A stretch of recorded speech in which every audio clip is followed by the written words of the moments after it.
The ground shook so hard that my teeth rattled, and before I could even raise my rifle, the shuttle behind me split open like a cracked egg, throwing sparks and smoke into the black sky of Kepler 9c. I turned and ran toward the wreck, my boots sinking into hot ash, my ears ringing from the crash. Something was screaming inside the twisted metal, a high, thin sound that cut through the smoke and went straight into my chest. I did not think. I just moved. I pulled at a bent panel with both hands until my palms burned, and when it finally gave way, I saw her. A small creature, no bigger than a house cat, covered in ash and shaking, with scales the color of wet stone. Her eyes were wide and wet, and she was screaming like a child who had just lost everything.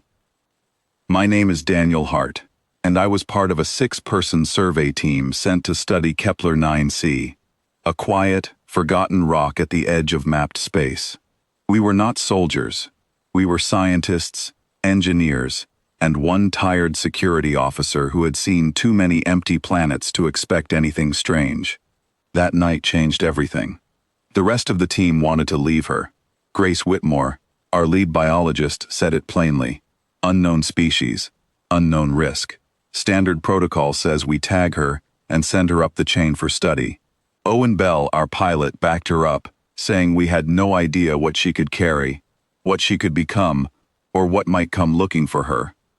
I looked down at that shaking little body, still screaming, still terrified, and I could not make myself put a tracking chip on her like she was cargo. I wrapped her in my jacket instead, and told them she was coming with me. Nobody argued after that, not because they agreed, but because they saw something in my face that told them arguing would not change my mind. I named her Ash, because that is what covered her scales the night I found her. The first few months were the hardest. She would not eat unless I sat beside her. She would not sleep unless she could feel me nearby. At night, she made this low sound in her throat, almost like a purr, but deeper, a sound I felt in my chest more than heard with my ears. I started sleeping on the floor next to her makeshift nest of blankets, because every time I tried to leave, she would wake up and cry until I came back. Grace ran what tests she could, but our equipment was not built for something like Ash. No matches in any database, no record of her species anywhere in the colony archives. The shuttle that had crashed carrying her was not even one of ours. Its logs were burned beyond recovery, and no distress signal had ever been sent. It was like she had fallen out of the sky with no history at all. I did not care about any of that. I just cared that she was scared and small and needed someone. She grew fast, faster than anything should grow. Within a year, she was the size of a large dog, her scales darkening from ash gray to a deep slate blue that seemed to catch the light strangely, almost like it was alive. Her claws, once soft enough to trim with kitchen scissors, became sharp enough to leave marks in solid metal without her even trying. I remember the day she scratched an itch on her shoulder and left 4 deep grooves in a storage locker. She looked so confused and sorry that I laughed instead of getting upset, and she pressed her head into my side like she needed to be forgiven. I built her a proper enclosure once she got too big for the room, but she never wanted to be in there without me.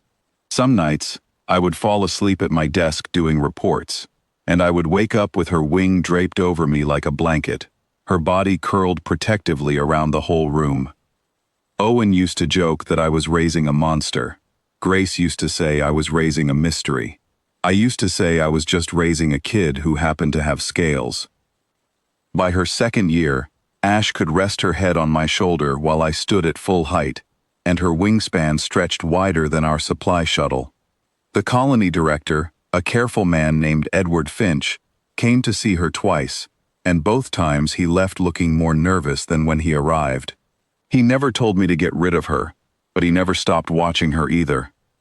I noticed the changes in her, of course, the way her growing pains made her skin glow faintly orange from somewhere underneath, like coals breathing under ash. The way she could sense storms hours before our instruments picked them up. The way small animals near the colony edge went quiet whenever she passed, even though she never showed them anything but curiosity. I told myself all of it was just her being special, rare, unique in a universe full of strange and wonderful things. I never once thought there might be a bigger truth waiting behind all of it. 4 years after the night I pulled her from the wreck, something arrived that made every warning light on the colony blink red at once. It came without a signal, without a greeting, without asking permission to enter our system. A ship, dark as space itself, no markings, no running lights, moving with the kind of calm confidence that told me instantly it had never once needed to hide from anything. It landed on the ridge just above the colony, and then it simply waited there, quiet and still, the way a predator waits outside a den it already knows is occupied. I grabbed my rifle out of pure instinct, my heart slamming against my ribs. Ash rose up beside me, and for the first time I truly understood her size. 6 meters of muscle and scale, wings half spreading on their own, a low sound rolling out of her chest that shook the ground under my boots. I remember planting my feet in front of her without thinking, as if my small body could actually stop whatever was coming down that ramp. The ship's entrance opened slowly, and something stepped out that was shaped almost like a person, tall and robed, moving in a way that made my eyes want to slide right off it, like looking at heat rising from hot asphalt. It looked at Ash first, then it looked at me.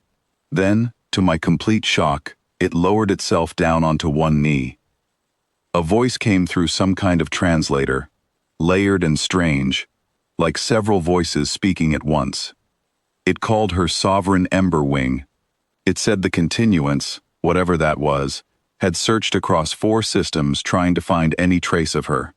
It said they had feared the worst, that a group called the Vashtu had taken her along with the rest of her clutch into the deep dark, and that no one expected to find her alive. Ash did not answer right away. She turned instead and pressed her massive head against my chest, hard enough to nearly knock me off my feet, the exact same way she used to do as a hatchling small enough to fit in both my hands. That same low, warm sound rumbled out of her. The robed figure's attention shifted to me, as if truly seeing me for the first time. I was standing there with a rifle that suddenly felt like a toy, unarmored, unremarkable, just a tired man from a small survey colony. It said something that made my knees go weak. It said I was the reason the last living hatchling of the Emberwing bloodline still drew breath, when 3 great powers across known space had spent 4 years burning worlds searching, only to make certain she was dead. I did not fully understand the size of what I was being told, not at first. I only understood the small, human-sized truth sitting underneath the enormous one. The orphaned hatchling I had raised on scraps and stubbornness was never some rare colony animal at all. She was a sovereign, the last surviving member of a bloodline that entire empires had gone to war trying to erase from existence. Every claw mark she had left in our storage lockers, every strange glow during her growing pains, every night she had wrapped her growing body around our small shelter to keep out the cold, all of it had been a being of enormous power quietly learning what safety actually felt like, taught by the one person too stubborn to leave her behind in a burning wreck. Ash finally spoke, her chorus-like voice carrying clearly, though somehow I understood every word was meant only for me and the kneeling figure to hear. She said, "He is not simply the reason I am alive." She said he is family. She said, "Whatever comes next, whoever else wants a piece of what I am, goes through him first," and that this had always been true, and finding her now would not change that fact. The robed figure bowed even lower at her words, and I felt something in the air shift, some invisible weight settling into place. I stood there frozen, one hand still resting on the warm scales of something I had spent 4 years calling mine, only now beginning to understand that I had never truly been the one doing the protecting. I had simply been the first living thing she ever decided was worth protecting in return. In the days that followed, more ships came, quieter and more careful than the first, each one bowing to a creature I had once fed by hand from ration packs. Grace kept asking me questions I could not answer.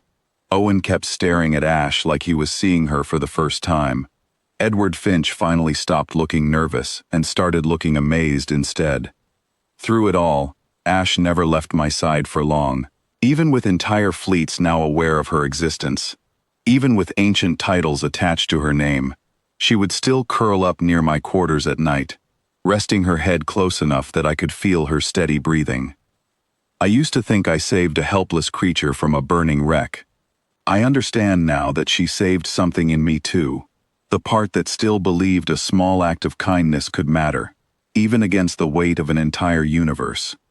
And whatever power she carried, whatever legacy followed her name across the stars, one thing never changed from that very first night. She was still my Ash, and I was still the one she came home to.